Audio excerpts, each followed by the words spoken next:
Bonjour à vous, j'espère que vous allez bien.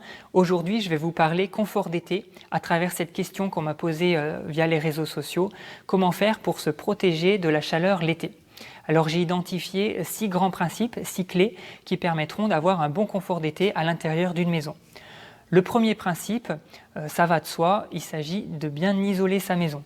Donc au même titre que l'isolant permettra l'hiver de garder la chaleur à l'intérieur de la maison, il permettra l'été d'éviter que la chaleur extérieure rentre dans la maison.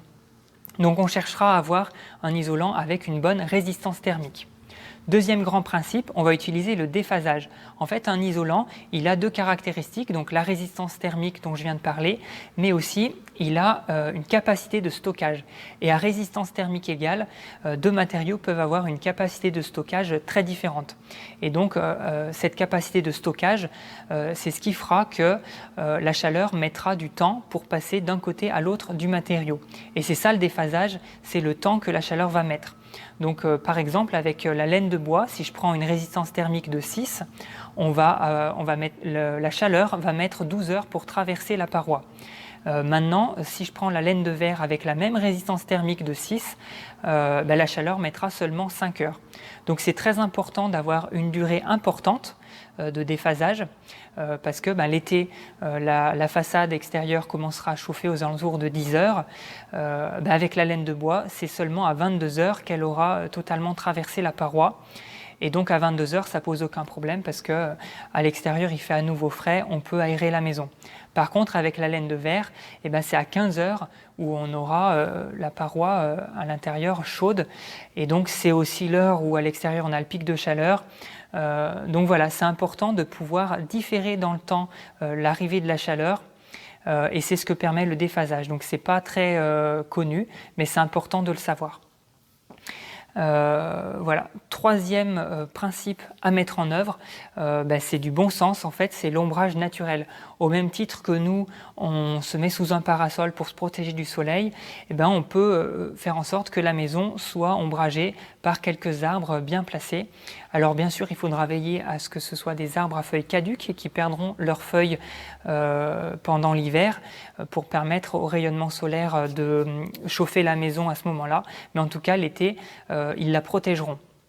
En plus de ça, les végétaux ils vont apporter un microclimat frais du fait de l'évapotranspiration qu'ils génèrent. Quatrième grand principe à mettre en œuvre, c'est les protections solaires. Alors souvent on n'y fait pas attention, pourtant c'est vraiment un enjeu important. C'est-à-dire que le soleil, quand il chauffe un vitrage, ce qui se produit c'est l'effet de serre, c'est-à-dire que le rayon solaire va se transformer en chaleur et va réchauffer la pièce. Donc il faut impérativement arrêter le rayon solaire avant qu'il ne rencontre le vitrage, d'où l'idée d'avoir des protections solaires extérieures. Alors côté sud, c'est le plus simple parce que le soleil est assez haut dans le ciel, donc on peut s'en protéger avec un débord de toit, une casquette, une pergola. Par contre, côté est et ouest, il va falloir des protections verticales de type volet. Donc ça peut être un volet roulant, un volet traditionnel battant ou coulissant. Après, pour un meilleur confort, pour éviter de manquer de lumière à l'intérieur, je recommande plutôt des volets à persiennes, donc à lamelles, qui laissent quand même passer la lumière indirecte. Et ça peut être aussi des brises soleil orientables, donc c'est des stores extérieurs assez robustes qu'on peut faire monter et descendre au gré des besoins, et puis ensuite on va pouvoir incliner les lames. Donc ça permet d'avoir une bonne protection solaire sur n'importe quelle façade, et donc d'éviter l'effet de serre sur les vitrages. Le cinquième principe, c'est l'inertie. On va chercher à avoir à l'intérieur de la maison des matériaux à forte inertie, donc par exemple du béton, de la pierre, de la terre.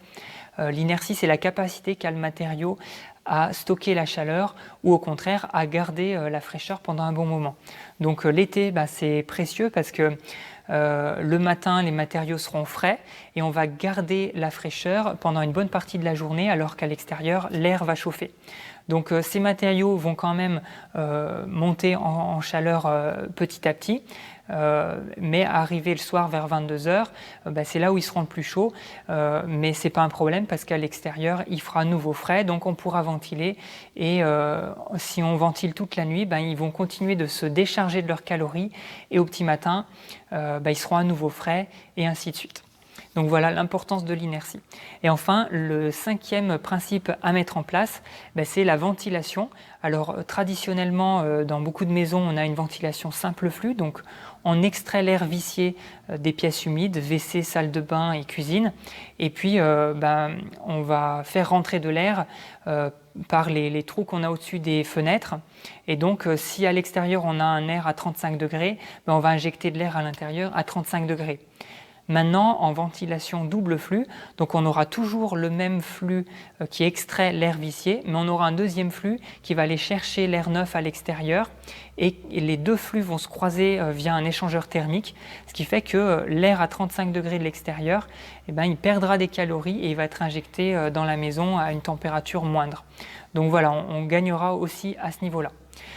Voilà pour les 6 grandes clés qu'on peut mettre en œuvre dans une maison, donc à la fois dans un projet de construction ou même pour améliorer une maison existante. Ces 6 clés qui sont complètement passives, en fait, ça ne va pas nécessiter d'énergie supplémentaire, mais simplement une conception judicieuse de la maison. Voilà. Donc, je vous encourage vraiment à utiliser ces principes passifs qui permettent d'éviter le recours à d'autres techniques de refroidissement. Voilà, elles permettent d'avoir, si elles sont bien appliquées, un très bon confort à l'intérieur d'une maison. Voilà pour ce sujet, j'espère que ça vous aura éclairé. N'hésitez pas à partager, à donner des commentaires ou à poser vos questions. Je serai ravie d'y répondre. Je vous souhaite une excellente journée et je vous dis à très bientôt. Ciao!